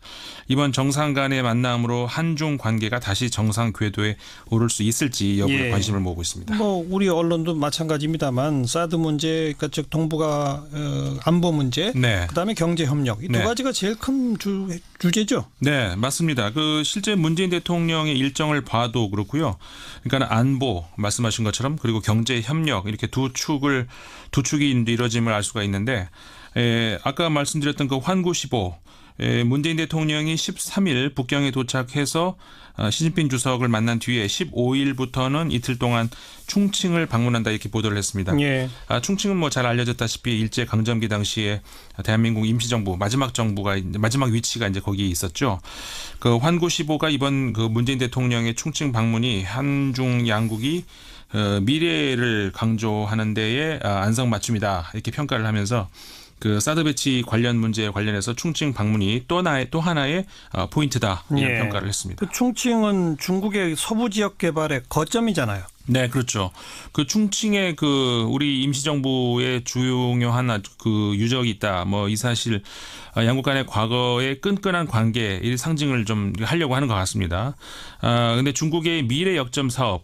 그 1대1로 구상, 그다음에 서부 아주 그냥 큰 계획이죠. 대개발. 이걸 위해서는 그 충칭의 주요 거점이 되기 때문에 이번에 문재인 대통령이 충칭 방문에 대해서 그 한중 양국의 경제 협력을 포함한 미래를 위한 방문이다. 이런 표현이 등장을 하고 있고요. 예. 또 현지의 그 충칭에 한국 기업들도 많이 진출해 있기 때문에 그 한중 간의 경제 협력을 위한 일정이다 이렇게 소개를 했습니다. 그리고 같은 날 중국망에는 중국 사회과학원의 왕준성 연구원 그 한국 관련해서 글을 많이 쓰는데 기고문이 또 하나 나왔습니다. 그 한국은 대북 정책에서 그 중국의 입장이 아주 곤란한 상황이다. 이걸 좀 한국이 이해해줘야 된다. 이렇게 얘기를 하면서 북핵 문제 해결을 위해서 중국이 바친 노력을 좀 한국이 알아줬으면 좋겠다. 주문을 하게 됐습니다. 예. 그래서 한반도를 비롯해서 동북아 안보 정세가 불안정한데 문재인 대통령이 한중 관계를 더 발전시켜서 대정치가가 되기를 기대한다. 이런 덕담을 남기기도 했습니다. 예. 그런가 하면은 중국 인민일보의 국제 섹션 인터넷판입니다. 해외망. 여기서는 그 충칭이 한국 건국의 뿌리다. 이런 표현을 쓰면서 문재인 대통령이 충칭을 방문하는 또 다른 또 그 의미를 부여하기도 했는데요. 이 매체는 과거에 그 이명박 박근혜 전 대통령도 중국을 방문했을 당시에 지방 도시를 방문을 했는데 그때는 청두 그다음에 시안이었다 이렇게 언급을 하면서 문재인 대통령의 경우 충칭을 방문한 의미 이거는 독립운동 당시의 역사적 의미를 되새기기 위함임을 또 설명을 하기도 했습니다. 그런 역사적 의미에다가 플러스 미래 경제 협력의 상징 뭐 이런 거지 않겠습니까? 그렇죠. 또 다른 소식 들어보죠. 중국 이야기 하나 더 전해드리겠습니다. 중국의 관영통신 인터넷판이죠. 신화망이 2017년 한국을 결산하는 논평을 냈습니다. 네. 한국 힘든 한 해를 보내다 이런 제목이었는데요. 네. 이 논평은 문재인 정부의 출범을 중심으로 해가지고 이 한국의 아주 다난했던 올 한 해 뭐 여러 가지 분야에 걸쳐서 정리를 하고 있는데 제목에서 밝히고 있는 대로 한국 정계가 발칵 뒤집히게 만들었던 그런 그 지난 정권의 정치 스캔들 이후에 정치 후폭풍 이런 것들을 거슬러서 쭉 돌아보고 있습니다. 예. 특히 이 매체는 그 한국이 그 지난 한 해 정치적 회오리가 한국 사회에서 오래 유지되어 왔던 그 정경유착에서 온 것이다 이런 진단을 하면서 혁신과 변화에 대한 국민들의 간절한 염원이 반영된 것이 문재인 정부의 적폐청산이다 이렇게 보고 있습니다. 예. 그리고 이 신문은 뭐 비유를 들었는데 병을 치료하는 데 시간이 필요하듯이 한국 사회의 뿌리 깊은 고질병, 이 정경유착을 뿌리 뽑는데 쉽게 이루어지는 것은 아니다. 시간이 필요하다. 이렇게 진단을 하기도 했습니다. 그러니까 적폐청산이라고 뭐 짧은 시간에 몇 명 처벌하고 바로 끝날 수 있는 문제가 아니다. 시간이 걸린다. 그렇죠. 그래서 뭐 일각에서 우리나라 그 국민들이 피로감 느끼기 때문에 이 적폐청산 빨리 끝내야 된다. 이런 시각과는 좀 차이가 있는 대목인데요. 단순한 상징적인 몇몇 조치로는 그 만성만 생기고 병이 치료되지 않는다 이런 의미를 읽히는데 그 신화망은 그러면서 적폐청산뿐만 아니라 외교 안보 분야도 비슷한 같은 문제로 보고 있는 것 같습니다. 예. 그 한반도 현안에 직면한 문재인 정부가 북한과 대화로 풀어가려는 방향을 외교 안보 정책의 기본으로 잡았는데 한반도 정세는 그 계획대로 흘러가고 있지 않다 이렇게 진단을 하면서 예. 이 또한 시간이 필요한 그 사안들임을 시사하게 됐는데요. 이것도 시간이 필요하다. 네. 그 조명균 통일부 장관이 지난 11월 28일 날 그 정리의 브리핑을 했던 거 이거를 좀 인용을 하고 있습니다. 예. 그러니까 문재인 정부의 대화 중점 정책에도 불구하고 한반도가 긴장 상태를 벗어나지 못하고 있는 상황.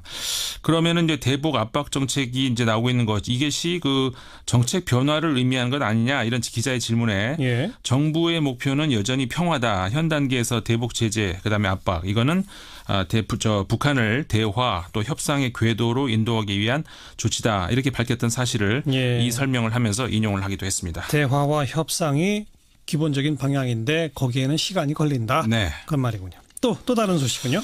뭐 우리 그 평창 동계올림픽 점점 가까우지 않습니까? 가까우면서 외신들의 이 관련 소식들이 늘고 있습니다. 예.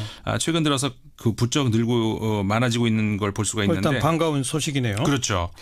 그 우리나라 제외하고 외국 언론 중에서 가장 이 평창 올림픽 소식을 많이 전했던 그리고 관심 있게 보고 있던 나라가 러시아였거든요. 그 뭐 도핑 이 문제 때문에 더 그렇겠죠. 그렇죠. 예. 워낙 뭐 스포츠 강국이기도 하지만 도핑 문제 때문에 그랬었는데 그 뭐 러시아 이번에 그 징계 여부 이 여기에도 굉장히 관심을 예. 크게 그렇죠. 보였었죠. 근데 푸틴 대통령이 일단 개인 자격 참가는 막지 않겠다라고 네. 발표했잖아요. 그렇죠. 사실 이번에 IOC의 러시아 평창 올림픽 출전 금지 결정 이후에 러시아 선수들이 과연 개인 자격으로 출전을 해야 되는가 말아야 되는가 이게 러시아 내부에서 찬반 논란이 굉장히 컸습니다. 그렇죠. 그래서 이제 개인 자격으로 참석을 하는 거는 러시아의 자존심 문제다, 보이콧해야 된다 이런 주장도 사실 많았거든요. 결국은 개인 자격으로 참석을 하기로 했는데 이와 관련해서 러시아의 노바야 가제타 신문이 그 개인 자격 출전을 독려하는 기사를 8일자 신문에서 게재를 했습니다. 출전을 독려까지 했어요? 네. 예. 그러니까 이 신문이 그러니까 러시아가 억울하고 IOC 판단이 부당하다 이렇게 주장을 하고 있는데 하지만 도핑 샘플 바꿔치기 없이도 러시아 선수들은 메달을 획득할 수 있음을 증명하기 위해서라도 러시아 선수들은 평창에 가야 된다 이렇게 독려를 하고 있습니다. 네. 이 신문에서 쓴 표현을 그대로 제가 옮기자면은 이번 평창 올림픽 참가는 러시아 정부를 위한 것도 모함하려는 자들에게 복수를 하려는 것도 아니고 러시아의 국격을 위한 것이다 이러면서 러시아 선수들이 불리한 상황에서 얻는 메달은 더 품위가 있을 것이다 이런 평가를 하기도 했습니다. 그러니까 러시아의 전반적인 분위기는 IOC 결정에 아주 불만이 많군요. 네, 불만이 많이 표출되고 있고요.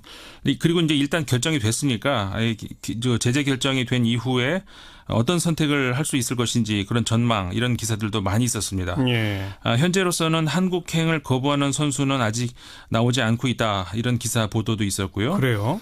그리고 IOC의 결정 이후에 그 러시아 내에 한국행 항공권 검색이 증가했다. 이런 보도도 나왔습니다. 예. 그러니까 한 여행사가 IOC의 결정 이후에 한국행 항공권 그 수요 분석을 발표를 했는데 그 아까 말씀드렸던 것처럼 IOC의 제재 발표 전에 이미 그 러시아 언론들이 그 평창 올림픽에 대한 관심이 상당히 높았었거든요. 네. 그 이번 그 IOC의 결정은 오히려 그래서 그 평창 동계 올림픽에 대한 러시아인들의 관심을 오히려 증가시킨 결과를 만들었다. 이런 분석도 또 러시아에서 나오고 있습니다. 아무튼 선수들 좀 많이 왔으면 좋겠고요. 네. 또 다른 소식이요? 뭐 올림픽이 가까우니까 또 개고기 논란이 하나둘씩 나오는 것 같습니다. 또 나와요. 네, 그 이번에는 벨기에였습니다. 드 모르겐이라고 하는 신문인데 그 5일자 기사에서 이런 내용이 소개가 됐습니다. 수세기 동안 개고기는 한국의 음식 메뉴 중 하나였는데 평창 동계 올림픽을 앞두고 이런 식문화를 청산하려 하고 있다 이렇게 전하면서 예.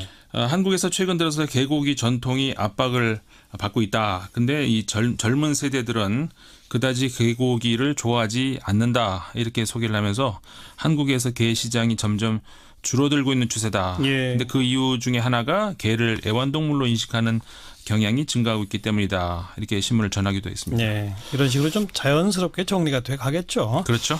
자, 또 다른 이야기는요? 그 영국 하원 의원이 한 영국의 무가지 신문의 기관 글을 소개해드리겠습니다.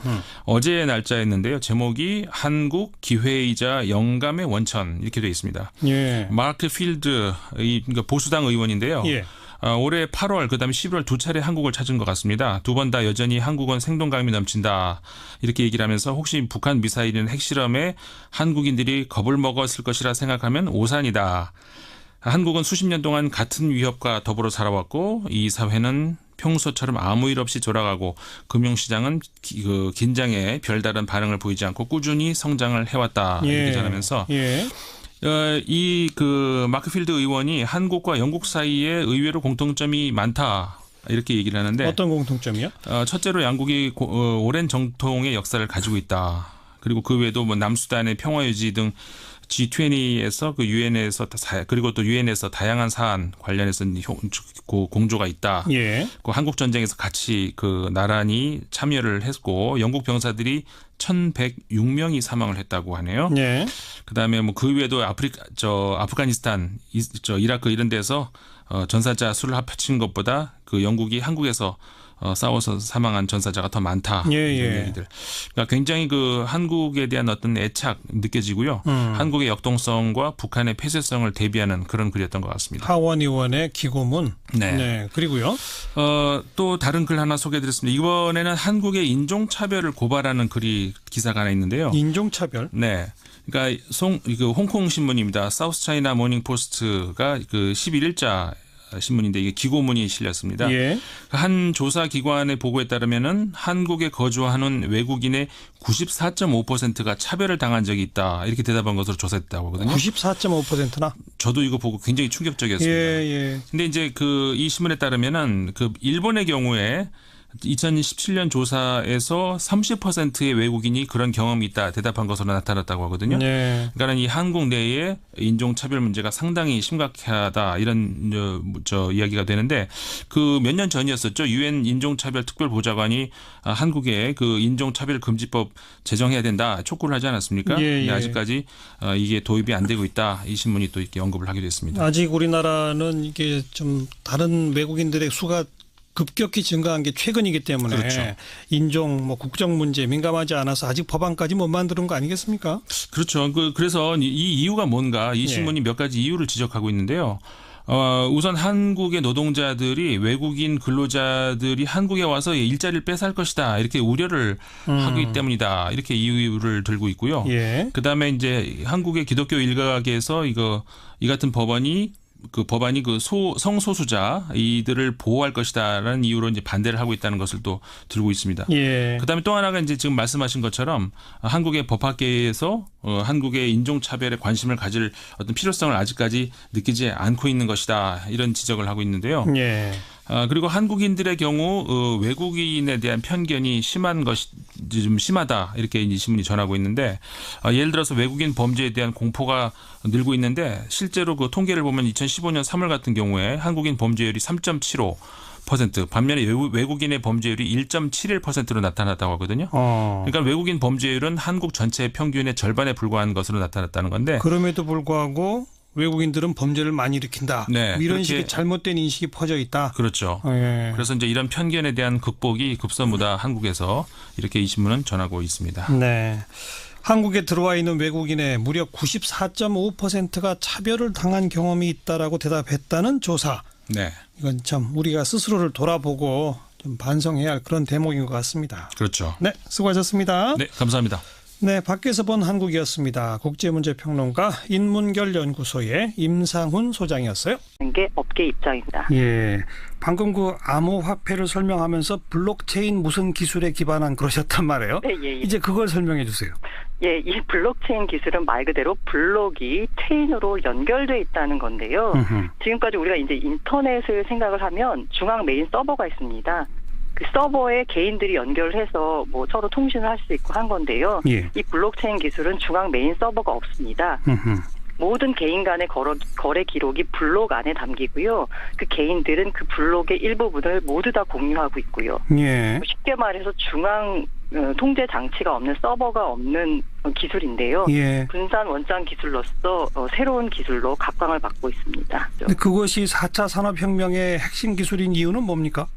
이게 분산 원장을 하면 사실 지금 그 컴퓨터 기반으로 해서 가장 문제가 되는 게 해킹이잖아요. 그렇죠.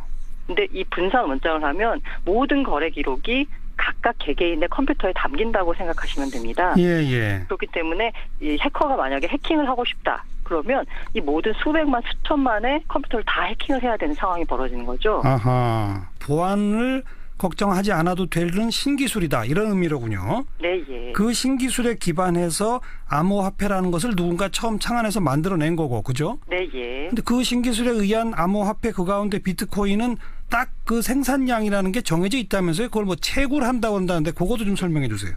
비트코인의 원리를 담은 보고서가 처음 나온 게 2008년 11월이거든요. 예. 그때 생각하시면 2008년 9월에 바로 글로벌 금융위기가 터졌죠. 그랬죠. 예. 그러면서 그 미국 정부가 금융위기를 극복하는 대안 중에 하나로 한 게 달러를 찍어내는 거였습니다. 예. 그러면서 전 세계로 달러가 풀리면서 실물 자산의 가치가 떨어졌죠. 예. 그런 데 대한 문제의식을 갖고서 이 나카모토라는 사람은 발행량을 제한해서 화폐 가치가 떨어지지 않는 화폐를 만들어보자 라고 했던 겁니다. 이렇게 발행량이 정해져 있다라는 사실 때문에 지금 그 희소성이 있는 거잖아요. 뭐 쉽게 생각하면 발행량이 2,100만 개면 우리나라 국민 한 명이 한 비트코인 한 개를 갖기도 힘든 상황입니다. 못 갖는 거죠? 네, 예. 그래서 이렇게 희소하다는 점 때문에 최근 들어 비트코인 가치가 급등하고 있습니다. 네. 그런데 이걸 가지고 무슨 뭐 옷을 사거나 집을 사거나 차를 사거나 이럴 수 있는 거 지금 아니잖아요. 그렇죠. 이게 바로 그 소위 그 회의론자들이 제기하는 문제인데요. 예. 비트코인이 그럼 화폐냐? 이러면 화폐의 기능을 살펴봐야 될 텐데 화폐의 그렇죠. 기능이 첫 번째는 교환의 매개죠.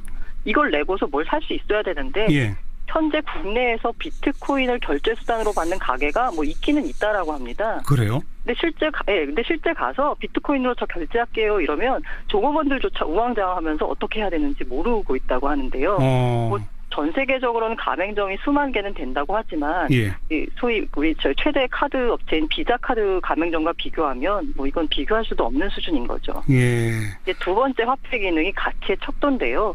가치가 일정해야 되는데 이 어제는 커피 한 잔이 비트코인 0.1개였는데 오늘은 갑자기 가치가 떨어져서 0.5개를 내야 커피 한 잔을 사 먹을 수 있다면 이건 화폐로서 기능을 못하는 거잖아요. 그렇죠. 그래서 화폐가 안 된다고 하는 거고 세 번째가 가치 저장인데 이게 지금 현재로서 가격은 막 급등하고 있는데요.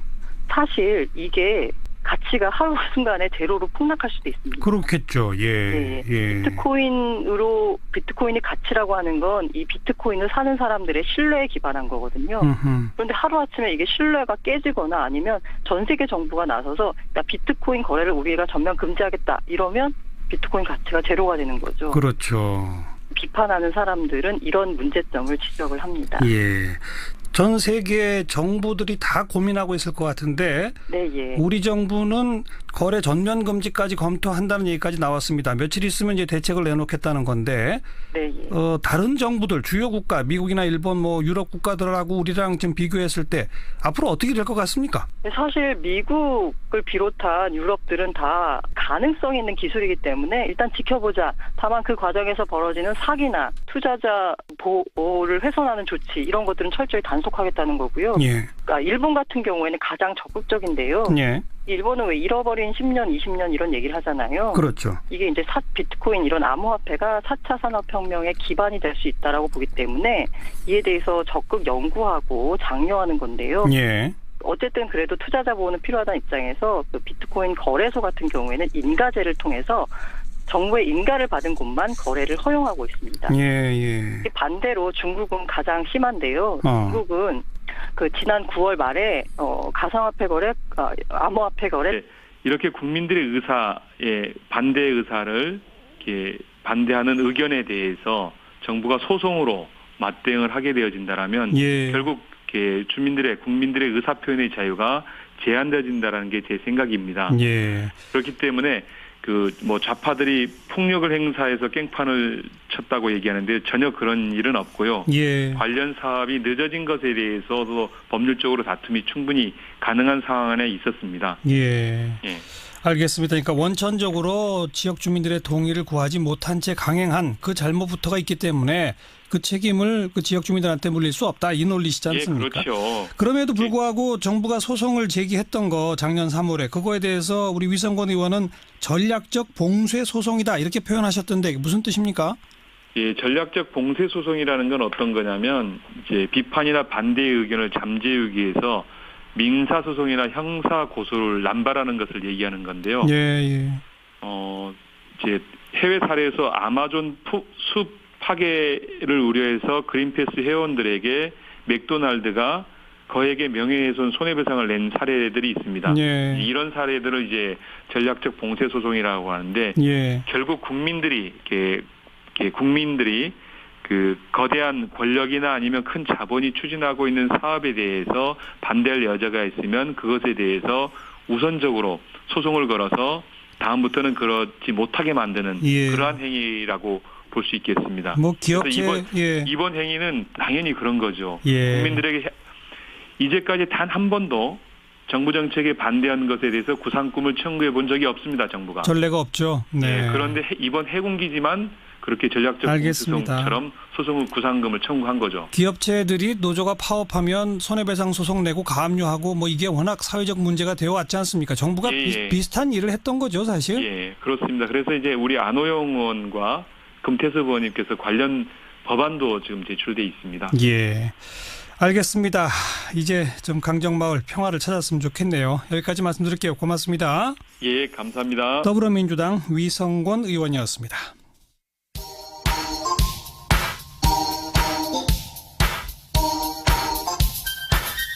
시사자키 정관용입니다. 여러분은 지금 CBS 라디오와 함께하고 계십니다. 저는 출근길 김현정의 뉴스쇼 김현정입니다. 비트코인이 요즘 아주 난리입니다. 우리 정부는 비트코인 거래를 전면 금지하는 방안까지 검토하고 있다. 이런 소식이 전해지는데요. 그런데 어제 오전에 세계 최대 선물 거래소인 시카고 옵션 거래소에서 비트코인 선물 거래가 시작됐고 비교적 성공적이었다. 거래량도 예상보다 많았다. 이런 평가가 나오네요. 그럼 미국은 이걸 제도권 내로 끌어들인 것인지 어떤 것인지 궁금증이 참 큽니다. 중앙일보의 고란 기자를 연결해 봅니다. 안녕하세요. 네, 안녕하세요. 예, 시카고 옵션 거래소에서 선물 거래를 시작했다. 미국은 그러면 이걸 제도권 내로 끌어들인 거로 해석해야 됩니까? 이게 무슨 뜻이죠? 정확히 말하면 제도권으로 끌어들였다라기보다는 비트코인 거래를 제도권 내에서 가능하도록 길을 열어줬다. 이 정도로 해석하는 게 더 맞을 것 같습니다. 다만 투자자 보호 장치 같은 걸 마련하고 자금 세탁 부분에 대한 철저한 방지책을 마련하는 거래소에 대해서만 거래를 허용해주고 있는 상황입니다. 그러니까 제도권 내에서 거래될 수 있는 가능성을 열었다. 네, 예. 그러나 제도권 내로 끌어들인 건 아니다. 정확히 해석이 잘 안 되는데요. 예, 그게 이 비트코인이라는 이 소위 말하는 이 암호화폐라고 하는 게요. 사실 지금까지 있었던 금융상품 혹은 화폐와는 전혀 다른 새로운 것이기 때문에 해외에서도 아직까지 이에 대한 뚜렷한 입장을 밝히진 않았습니다. 다만 이게 이 암호화폐가 기반한 블록체인 기술이라고 하는 게 4차 산업혁명의 핵심 기술이다라고 하는 부분을 인정하고 있기 때문에 일단 이 가능성을 열어두면서 문제가 발생할 경우에만 개입하겠다라는 수준에서 일단은 지켜보자는 입장 정도로 정리할 수 있겠습니다. 예, 지금 짧게 말씀해 주시는 사이에 제가 모르는 단어가 여러 개 나왔습니다. 먼저 암호화폐, 그러니까 비트코인이 그 암호화폐의 일종인 거죠? 네, 예. 그게 뭔지 좀 설명해 주세요. 사실 우리나라에서는 가상화폐라는 말로 더 알려져 있는데요. 10,000원짜리 지폐는 손에 쥘 수가 있잖아요. 그렇지만 이 비트코인은 볼 수가 없다. 가상이다라고 해서 가상화폐라고 불렸습니다. 그런데 사실 이 비트코인이라고 하는 건 기존에 나온 그 가상화폐, 무슨 우리가 생각할 수 있는 항공사 마일리지나 싸이월드에서 옛날에 썼던 도토리 같은 것과는 좀 개념이 다르거든요. 이것은 블록체인, 분산 원장 기술을 기반으로 한 새로운 형태의 화폐이기 때문에 암호화폐라고 부르는 것이 좀 더 정확하다라는. 명도 공동 언론 발표도 없이 각자 정부가 알아서 결과를 발표한다. 그렇죠. 참. 그리고 이번에 충칭도 방문한다면서요? 맞습니다. 그 충칭은 인구 3천만이에요. 세계 최대 도시 중에 하나인데 그 역대 대통령들이 상하이를 간 적도 있고 이렇습니다만 이번 문 대통령이 충칭을 방문하는 거는 다목적 보석인데 우리 입장에서 보면은 충칭은 현대차하고 SK 하이닉스 등 기업들이 다수 진출해 있고 김구 선생이 이끈 대한민국 임시정부 청사하고 독립유전지가 유적지가 보존된 도시예요. 중국 입장에서 보면은 1대1로라고 중국에서부터 이제 쭉 유라시아 대륙을 관통하는 그 사업을 추진 중이지 않습니까? 그렇죠. 그 출발점이거든요. 아하. 그러니까 우리가 이런 경제 협력을 강화할 수 있다라는 시그널을 보내기 위한 것이고 경제적 목적이 크군요. 충칭 방문은. 또 정치적으로 보면 거기 이제 시의 당서기가 천민월이라고 시진핑 주석의 최측근이에요. 아, 그래요?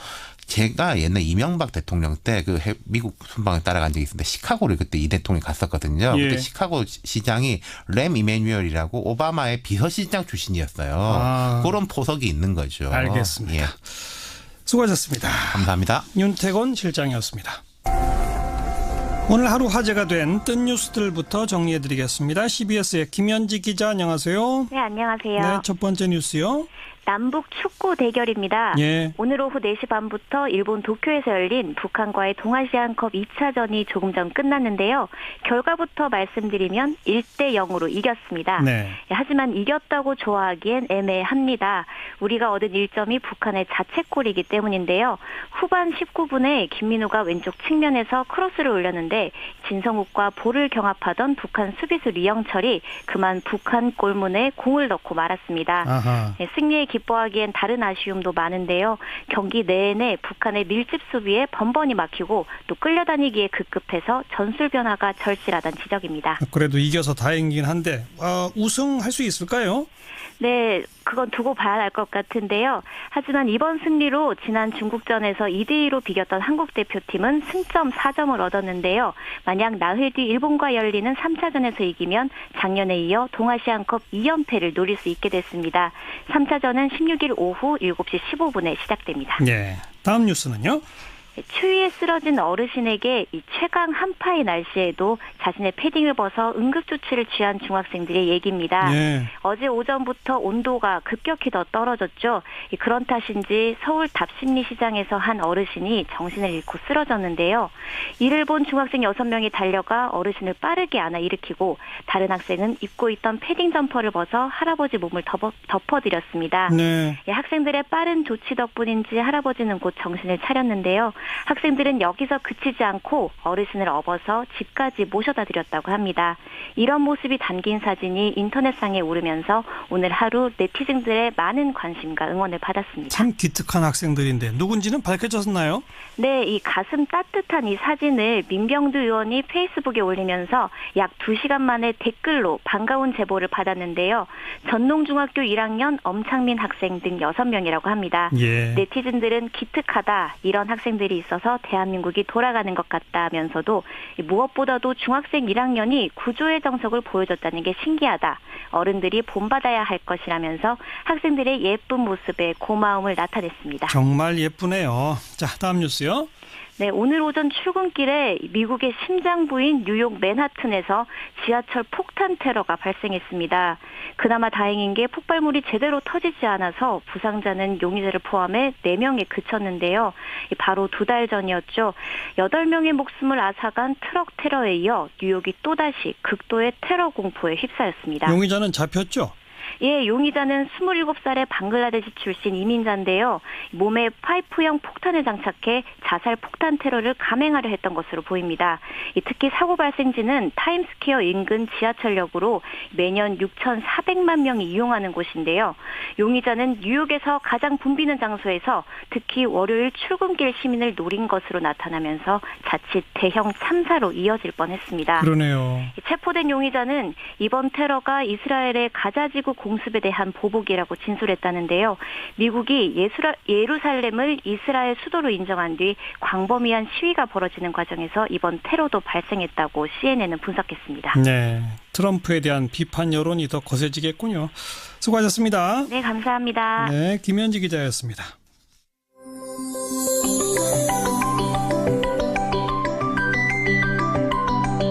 지금 여러분께서는 한림국제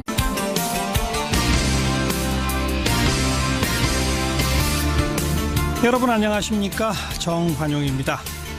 제주 강정마을 해군기지 건설 문제로 여러 가지 어려움과 혼란을 겪었었죠. 큰 부담으로 남아있던 손실보상 구상금 문제가 오늘 해결됐네요. 정부가 오늘 구상금 34억 5천만 원 청구를 취하하기로 한 건데요. 잠시 후 이 문제와 관련한 결의안까지 대표 발의했던 더불어민주당 위성곤 의원 연결해서 설명 들어보겠고요. 잘 이해가 안 되기도 하고 또 여러 가지 논란을 빚고 있는 비트코인 문제.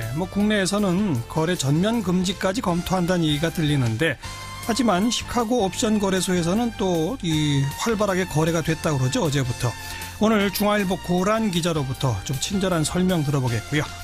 7시 5분 시작되는 2부에서는요. 직장 갑질에 대해서 이야기합니다. 올해 가장 큰 화제가 됐던 단어가 바로 이 갑질 아닌가 싶은데 직장 갑질 해결을 위해서 만들어진 직장 갑질 119라고 하는 단체가 있습니다.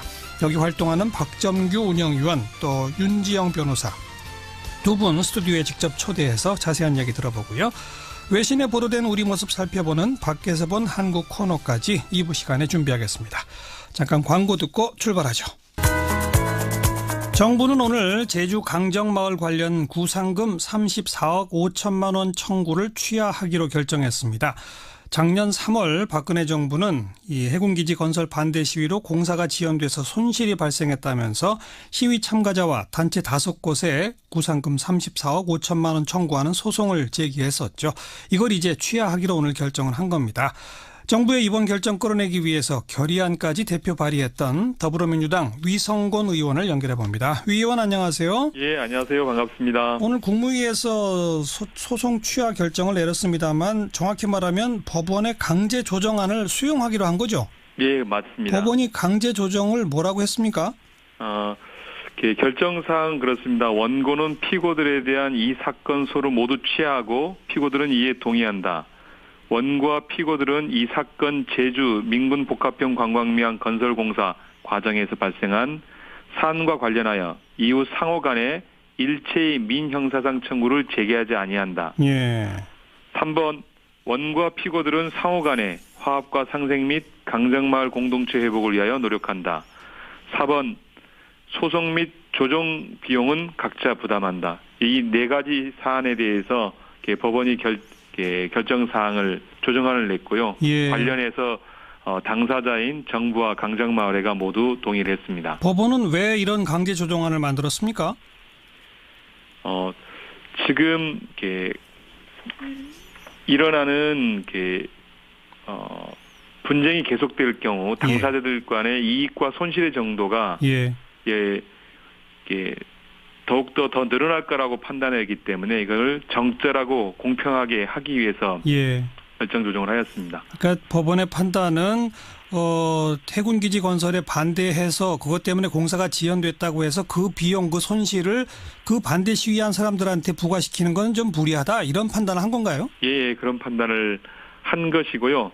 또 그 소송이 계속 진행되어서 실질적으로 그 지역 공동체 화합이라든가 이미 이제 군 기지가 건설돼 있고 이미 군대가 주둔해 있기 때문에 별로 이렇게 도움이 되지 않는다 이렇게 보신 것 같습니다. 예.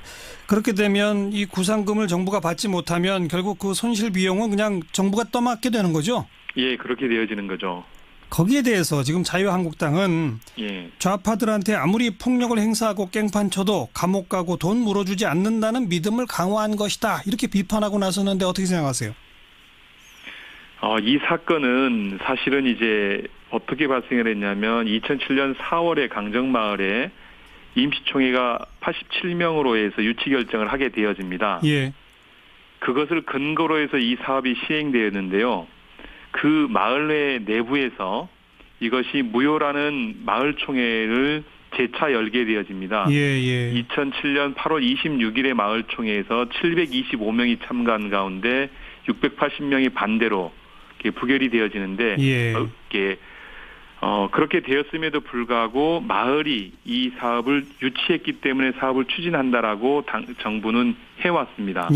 마을의 의사에 반해서 진행되어진 거기 때문에 그런 의사에 반영되어서 절차적으로 문제가 있다라고 그 주민들은 지적하고 지금까지 10년 넘도록 싸우고 있는데요. 결국 이제 전면 금지를 발표했습니다. 예. 정확히 말하면 아예 거래를 금지하는 건 아니고요. 이게 왜냐하면 그냥 전자적으로 가치를 이동할 수 있기 때문에 그냥 국내 거래소가 안 되면 해외 거래소도 거래할 수 있거든요. 그렇죠, 그렇죠. 다만 중국 내 투기를 근절하겠다라는 차원에서 예. 위화나 환전을 금지했습니다.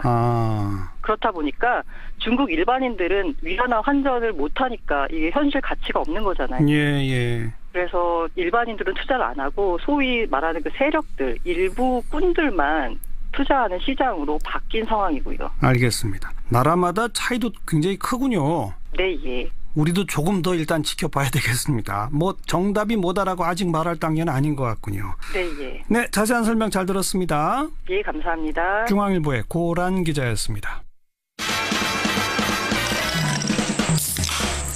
윤태곤의 뉴스 사이다. 의제와 전략그룹 더모아의 윤태곤 실장 어서 오십시오. 네, 안녕하세요. 문 대통령 내일부터 중국 방문하죠? 그렇죠. 취임 후 첫 중국 방문입니다. 우리가 주변 4강국을 짚어보면은 취임 이후에 미국을 제일 먼저 방문했고 네. 그다음에 러시아를 의외로 갔죠. 근데 모스크바가 아니라 극동쪽의 행사를 방문하는 형식이었거든요. 아하. 그리고 내일 중국 베이징을 방문하게 되는 거죠. 예. 그런데 뭐 만만치가 않다는 보도가 계속 나오네요. 여러 가지가 걸쳐 있는데 요약하자면 이렇습니다. 우리 입장에서는 중국이 북핵에 대해서 압박을 가해주길 바라는 거 아니겠습니까? 그렇죠. 그 외에 이제 뭐 경제라든지 평창 올림픽 등등에 대해 가지고 완전히 정상화하는 계기로 삼고 싶은데 예. 중국이 그렇지 않은 것 같다는 거죠. 중국은 계속 사드 얘기한다는 맞아요. 거고. 그렇죠. 예. 앞서 한중 양국의 10월 31일 합의라는 게 있었어요. 예. 사실 내일 중국 방문도 그 후속으로 이루어지는 거죠. 그 합의가 뭐였죠? 이른바 이제 삼불 원칙이라고 이야기하지 않습니까? 예. 그러니까 사드 배치 이후에 이게 다 경색됐으니까 이걸 정상적인 발전 궤도로 조속히 회복해 나가자. 그러면서 삼불 원칙이라는 걸 한 게 사드 추가 배치 불가, 미국 미사일 방어 체제에 한국은 참여하지 않는다. 한미일 군사 동맹은 추진하지 않는다. 이거예요. 네. 특히 중국이 계속 말이 많은 게 이게 뭐 약속이냐, 노력한다는 거냐, 그 시제가 뭐 현재로선 하지 않는다냐, 앞으로 영원히 하지 않는다냐, 이런 걸 가지고 계속 말이 있는 거예요. 예. 시진핑 주석 같은 경우에는 베트남에서 문 대통령 만났을 때 뭐 역사 앞에 책임 이런 문구까지 사용을 했었거든요. 우리 정부는 근데 그 사드 추가 배치 안 된다, MD에 불참한다, 한미일 군사동맹을 추진하지 않는다, 이거는 원래부터의 우리 정부가 계속 취해온 자세를 그대로 확인하는 거다, 이런 입장인 거죠. 거기다 우리 주권 문제가 있지 않습니까? 이걸 뭐 영원히 안 한다 이런 거 중국하고 약속할 일이 아니잖아요. 이런 문제는. 그래서 이번 정상회담에서 완전히 이게 뜻이 같이 되기가 어려울 것 같다라는 게 이제 바로 드러난 게 그 회동 마친 다음에 언론에 대한 행사예요. 뭐 그래서 공동 성명을 아예 없다면서요? 맞습니다. 제가 설명을 해드리자면은 양 두 나라 정상이 회담을 하고 나면은 제일 높은 수준의 언론 응대가 공동 기자회견입니다. 예컨대 돌발 질문이 나올 수도 있잖아요. 거기에도 막힘이 없을 만큼 양국이 완전히 뜻을 같이 한다는 거죠. 기자들의 모든 질문에 답하겠다. 그 다음이 공동 성명입니다. 이거 이제 기자 설명 질문은 없고 그냥 성명까지는 낸다. 그렇죠. 그 다음이 이제 공동 언론 발표인데 이건 질문을 안 받는데 정제된 문장으로 양국이 공통으로 인식을 같이 한 것만 서면으로 밝혀가지고 해석의 여지를 남기지 않는다는 거죠. 그런데 이번에 공동 성명이 없다는 얘기는 뭘 한다는 겁니까? 각자 알아서 하는 겁니다. 공동 언론 발표도 없어요? 그것도 없어요? 양국이 이게 알아서 하기로 돼 있다. 그래요? 물론 이런 경우에도 물밑에서 상대방 발언 수위 등에 대한 조정 같은 걸 시도하긴 해요. 하지만 최악의 경우에는 서로 다른 이야기가 나올 수 있다는 거죠. 이번 같은 경우에는 앞서 말씀드린다시피 이제 사드가 뜨거운 감자인데 우리가 좀 짐작해 볼 수 있는 게 이런 게 있습니다. 보통 해외 순방 전에 대통령이 상대국 주요 언론하고 인터뷰를 해요. 그렇죠. 오늘 문 대통령이 중국 관영 CCTV하고 인터뷰한 게 중국에서 방송이 됐습니다. 기자 질문이 어떤 게 있었냐면요. 중국어에는 엄필신 행필과 라는 말이 있다. 말에는 반드시 신용이 있고 행동에는 반드시 결과가 있어야 된다는 말이다. 수억 명의 중국 시청자들을 위해 어떤 방향으로 한국이 노력하겠다는 것인지 구체적으로 말씀해달라. 저는 좀 무례하게 느껴졌거든요. 그러니까 중국 CCTV는 또 관영 언론이지 않습니까? 이게 정부의 시각이 반영된 질문이라고 볼 수 있는 거죠. 이런 질문에 대해서 뭐라고 답변했나요? 문 대통령은 우리가 했던 그 원칙 내에서 계속 이야기를 했는데 뭐 약속이다, 영원히 하지 않겠다 이런 이야기는 안 하는 거죠. 대통령 할 수 없고 그렇죠. 해서도 안 되는 것이고. 그런데 이제 3차례 4차례 오늘 질문이 있었더라고요. 그래서 공동 성